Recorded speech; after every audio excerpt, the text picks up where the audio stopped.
दिल्ली में जो है मेट्रो स्टेशन के ऊपर ब्लास्ट हुआ है, कई गाड़ियों में आग लग गई है। पढ़े लिखे बंदे भी तो रेडिकलाइज होते हैं। ये भी कहानी ही बनी है कि पढ़े लिखे बंदे जो है वो रेडिकलाइज नहीं होते, वो भी रेडिकलाइज होते हैं भाई।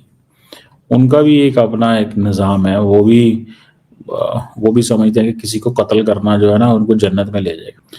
एक तो ये मुसलमानों को इस माइंडसेट से बाहर निकलने की ज़रूरत है कि जी हमें हर कीमत पे दूसरे बंदे को मारना है और मार के हमने जन्नत में जाना है। दूसरे बंदे को मार के आप जन्नत में नहीं जा सकते। अब ये इन्होंने इस्लामिक स्टेट की आइडियालॉजीज के से ये मुतासर थे। अच्छा, इस्लामिक स्टेट की जो आइडियालॉजी है ये भी बड़ी ख़तरनाक आइडियालॉजी है। ये छोटे लोग, या तो इंडिविजुअल्स होते हैं या छोटे नेटवर्क्स होते हैं, और ये ऑनलाइन भर्ती होते हैं। और ये जो इंडिया ग्रुप एक जाना जाता है, इंडिया ग्रुप से मुराद ये है कि ये IS के बिलीफ से, प्रोपेगेंडा से, इन चीज़ों से तो मुतासर होते हैं, लेकिन ये कैलिफत इस्टेब्लिश नहीं कर सकते, लेकिन ये वायलेंट जहादी एक्टिविटी कर सकते हैं। तो अब जारी बात है, इंडिया के अंदर तो आम मुसलमानों के लिए स्पेस नहीं है, तो ये तो बिल्कुल ही नहीं है।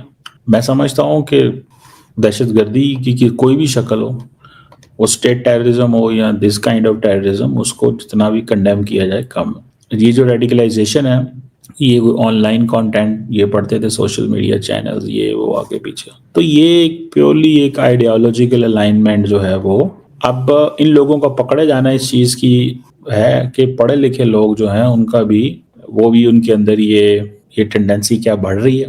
मैं समझता हूँ एक तो सख्त से सख्त सजाएं देनी चाहिए। बात ये हो रही थी कि इंडिया जो है वो पाकिस्तान पर हमला करने वाला है। इंडिया पाकिस्तान के ऊपर जो है वो पूरी प्रिपेयर कर रहा है, वॉर करने की पूरी प्लानिंग कर चुका है। लेकिन अब जो है वो खबर ये दी जा रही है कि Pakistan military full scale war की प्लानिंग कर रही है इंडिया के खिलाफ। हैं? आप सीरियसली ये बात कर रहे हैं? क्या ऐसा होने वाला है? क्या ऐसा हो रहा है? तो देखिए, ये बात जो मैं आप तक पहुंचा रही हूँ, खबर जो है मुझे खुद से तो नहीं मैंने कहीं पढ़ी, लेकिन मुझे पता ही चला कि जो मोहित पीरजादा हैं, ठीक है जी, उन्होंने एक शो किया जिसमें उन्होंने कहा कि जी पाकिस्तान मिलिट्री जो है वो फुल स्केल वॉर इंडिया के खिलाफ उसकी प्लानिंग कर रही है। और उन्होंने कोट किया है इंडिया के ही एक जर्नलिस्ट कह लें, लेकिन वो फॉर्मर मिलिट्री या आर्मी के कोई वो रह चुके हैं, तो जो भी रह चुके हैं, लेकिन वैसे जो है वो उनका नाम है प्रवीण स्वाहनी, प्रवीण स्वामी नहीं, प्रवीण स्वाहनी, ठीक है।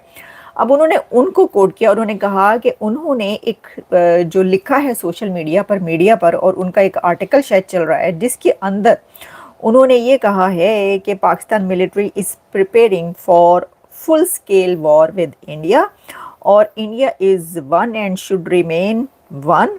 However I do believe that leadership of South Asian, आगे काफ़ी चीज़ें उन्होंने लिखी हैं। लेकिन जो मोहित पीरजादा उनसे जब ये वाली बात हम तक पहुंची, हमने कहा अच्छा जी, बात ये है कि वैसे तो उसके अंदर बहुत सारी चीज़ें हैं जिसके ऊपर बात हो रही है या बात की जा सकती है, लेकिन मेरा सवाल ये है कि अगर तो वाकई ऐसा है तो भाई पहले जो वहाँ पर जहालत वहालत है और जो नाख्वानदगी है, यानी कि इलिटरेसी है, उसके खिलाफ जंग नहीं होनी चाहिए।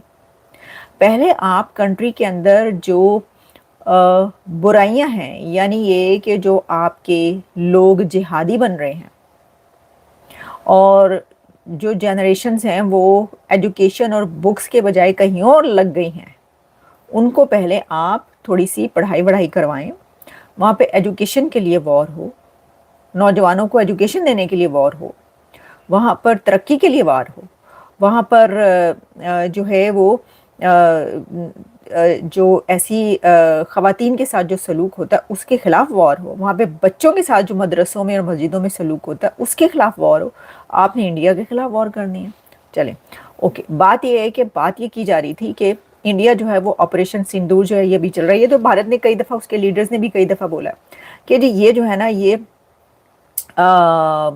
अभी तो ये ऑपरेशन सिंदूर जो है ये किसी भी टाइम हमला हो सकता है। हमें तो अभी तक यही पता था कि भारत ने हमला करना है, लेकिन अब हमें पता चल रहा है कि पाकिस्तान ने हमला करना है।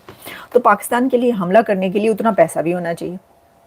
इंडिया के पास तो पैसा है ना, असलहा खरीदने का भी, वेपन्स वो खरीद भी रहे हैं, बड़े बड़े जेट और जो भी खरीदारी हो रही है बड़ा, तो वो तो कर सकते हैं। उनकी तो इकोनॉमी भी चौथी पांचवी बड़ी इकोनॉमी दुनिया की, तो वो तो कर सकते हैं। कई दिन की वॉर तो कर ही सकते हैं ना, कुछ दिन की चलें आप कह लें। भाई ताड़े कोल ते रुपया नहीं, आपके पास तो पैसा नहीं है, आपका तो मुल्क जो है वो हमारा मुल्क चल रहा है IMF पे, यहाँ से पैसे लेते हैं, हम अमेरिका से पैसे लेते हैं। तो आप जो मांग के पैसा है उस पैसे पर, मांगे हुए पैसे पर वॉर हो सकती है। इसलिए मुझे यकीन नहीं आ रहा, मुझे इसलिए ये यकीन नहीं आ रहा कि वॉर करने के लिए बहुत कुछ चाहिए, बहुत कुछ चाहिए। देखिए, अच्छा और एक और बात, मेरा सवाल ये है कि अगर ये होता तो फिर जो ये ऑपरेशन सिंदूर वाली जंग बंद हुई है, इसके ऊपर अभी तक क्या आ रहा है? अमेरिका की तरफ से भी यही कहा गया है, इंडिया की तरफ से भी यही कहा गया है कि जो DGMOs में राब्ता हुआ था वो पाकिस्तान के DGMO ने राब्ता किया था और कहा था कि ये जंग बंद करवाएं अमेरिका को। अमेरिका ने पाकिस्तान के कहने पर ये वाली जंग जो है वो बंद करवाई थी। ठीक है, वो चाहे नूर खान बेस पे हमला हुआ उसके बाद हुआ या जो भी हुआ, तो उसके बाद जो है फिर उसके बाद इंडिया से भी बात की गई और उन्होंने कहा जी ठीक है, ओके, बंद कर देते हैं, नहीं करते आगे। तो अगर ऐसा हो कि आपने आगे चल के प्रिपेयर करना हो, अपने आप को एक पूरी प्लानिंग करनी हो अपनी बड़ी वॉर के लिए, तो जिस वक्त वॉर हो रही है आप उसी वक्त क्यों बंद करवाएं? अच्छा, मेरे तो खैर ये सवाल है, लेकिन बहरहाल कुछ भी हो सकता है, होने को कुछ भी हो सकता है, क्योंकि दोनों कंट्रीज जो हैं वो करने पे तुले हुए तो रहते ही हैं हर वक्त कुछ ना कुछ। और वैसे भी देखे ना, 4-5 जो जंगें हुई हैं उसमें ये पहली वॉर इंडिया की तरफ से हुई है ना, जो भी हुई है ऑपरेशन सिंदूर वाली। बाकी तो दूसरी कीतियां ने ना, तो फिर हो सकता है आप कोई और भी जो है वो एडवेंचर करने चले हों, तो इसके बारे में क्या कह सकते हैं। लेकिन ये वाली खबर चल रही है जिसके ऊपर मैं कह रही हूँ कि मुझे तो बड़े ही इसके ऊपर एतराज़ ये है कि जिन चीज़ों के ऊपर आपको जंग करनी चाहिए, जो कि एजुकेशन है, लिटरेसी है, उसको आप आगे बढ़ाएं। और वहाँ पे तो देखें अभी तक हो क्या रहा है, पोलियो के कतरे पिलाने के लिए मैं देख रही थी, पता नहीं लाहौर जैसे शहर में भी किसी ने किसी का सर फाड़ दिया। यानी कि इस बीमारी से, पोलियो से आप निजात हासिल करने के लिए पूरी दुनिया में सिर्फ 1 या 2 कंट्री, अफगानिस्तान और पाकिस्तान रह गए। मेरा ख्याल है अफगानिस्तान से भी खत्म हो गया शायद, पाकिस्तान से भी केसेस निकल रहे हैं। आप उसके खिलाफ जिहाद करें या उसके खिलाफ जंग करें, ना कि जंग जो है पड़ोसियों के साथ करनी है। पड़ोसियों के साथ आप अच्छे ताल्लुकात बनाएं ताकि आप आगे बढ़ सकें। तो जी ये जो थी ये खबर एक हम तक पहुंची है और उसके बाद बड़ी बातें चल रही थी, बहुत कुछ हो रहा था। मैंने कहा जी पता नहीं कौन है प्रवीण स्वाहनी, और उन्होंने जो है, नहीं मतलब मैंने बता दिया कौन है, लेकिन उन्होंने बात की है तो बातें तो चलती रहती हैं, बातों को छोड़ो। दोस्तों, दिल्ली में आज शाम को एक भयानक धमाका हुआ। रेड फोर्ट के पास में एक गाड़ी में ब्लास्ट हुआ, लोग हिल गए, काफी मौतें भी हुई हैं। केंद्र और राज्य सुरक्षा टीम से फिलहाल साइट पर है। एरिया को सील कर दिया गया है और अलर्ट जारी कर दिया गया है। कई गाड़ियों में आग लग गई, आग बुझाई गई, घायलों को अस्पताल में भी भर्ती कराया गया।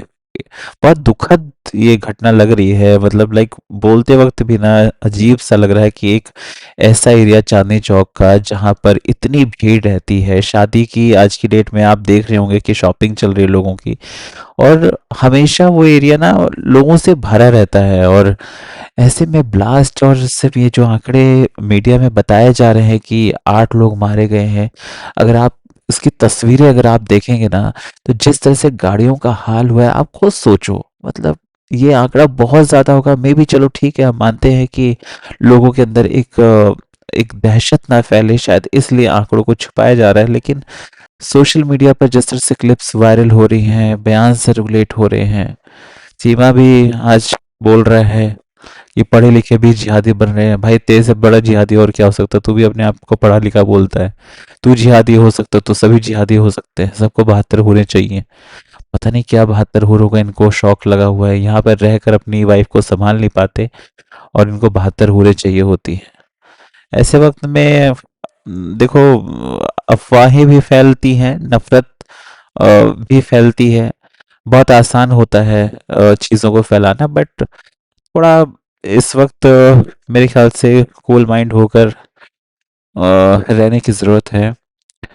पुलिस इसकी पूरी जांच करेगी और मीडिया पर भी हम लोग भी यही चाहते हैं कि इसके बारे में ज़्यादा बात ना हो फिलहाल। जब पोल पट्टी खुलेगी, जांच पूरी होगी, उसके बाद जो इन्फॉर्मेशन आएगी उसको हम लोग बताएंगे। लेकिन फिलहाल तो यही है कि जो ये घटना हुई है ये बहुत दुखद है।